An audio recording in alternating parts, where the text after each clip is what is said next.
விருதுநகர் செந்திக்குமார நாடார் கல்லூரியில் பாலிமரின் பயன்பாடுகள் சிறப்பு சொற்பொழிவு.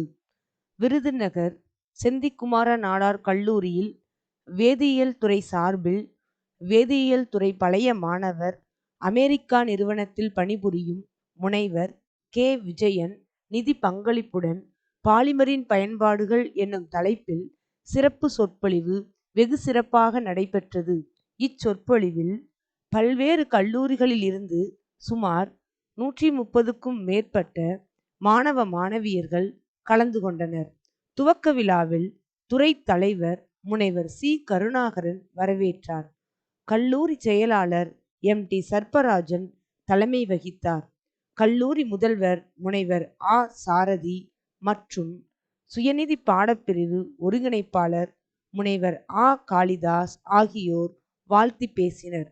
சிறப்பு விருந்தினராக மேற்கு வங்காளம், கொல்கத்தா இந்திய அறிவியல் தொழில்நுட்ப ஆய்வு வேதியியல் துறை பேராசிரியர் முனைவர் ராஜா சண்முகம் கலந்து கொண்டு பாலிமரின் தோற்றம், அதன் வகைகள், வரலாறு மற்றும் நம் வாழ்வில் பயன்படும் விதத்தினை குறித்து பேசினார்.